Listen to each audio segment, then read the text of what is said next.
You have worked for a lot of different companies in gaming, and the industry has changed over the years incredibly. Talk about that change, the positives, the negatives.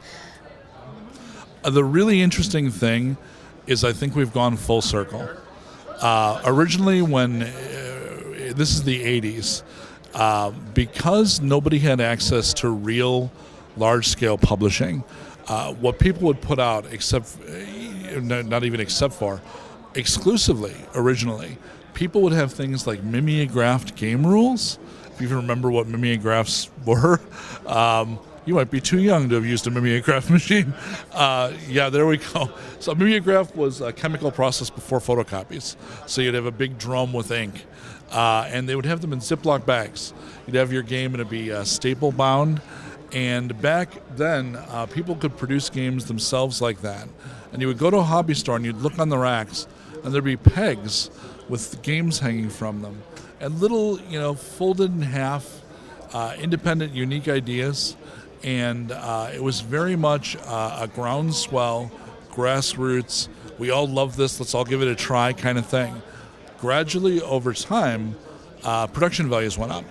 So there became a point, and this is the 90s, where if you just put your ideas on paper and fold it in half, people wouldn't even look at it anymore.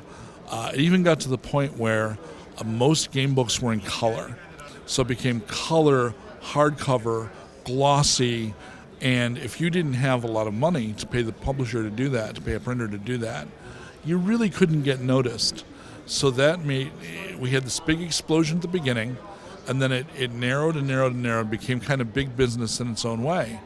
And eventually it stagnated to the point where I left the industry for a while, because it felt like maybe 3 companies controlled almost everything.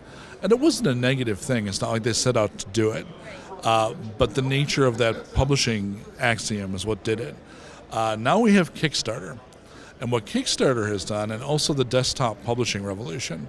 So instead of having to have, it's very similar to what happened with filmmaking, where there used to be a point where you had to come in with $5,000, $10,000 just to buy film, just to process film.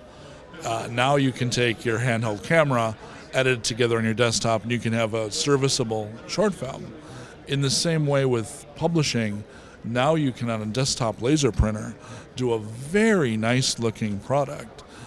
You can even, because of the internet, license second use images so you don't have to hire artists. So if you really have a passion to make your game about Smurfs, you can totally go out there and get it done. The only block used to be getting it seen, getting it to market. You could do it, but you couldn't get it to market. Well, then Kickstarter comes in, and now your weird idea, like a game about killer chefs, I've seen things like that. The Kickstarter has a huge audience of people that love games, and you tell them, hey, I got this game about killer chefs, and they're all goats, killer goat chefs, and people will go, oh, that's cool, and they'll essentially pre-buy the game from you. That way, you almost bypass the game stores completely, and the ones that become the most popular through that process get a full print run and end up on game shelves.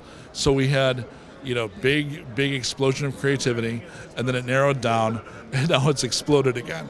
So we're kind of all the way back where we were in the 80s, the early 80s, except everything looks better.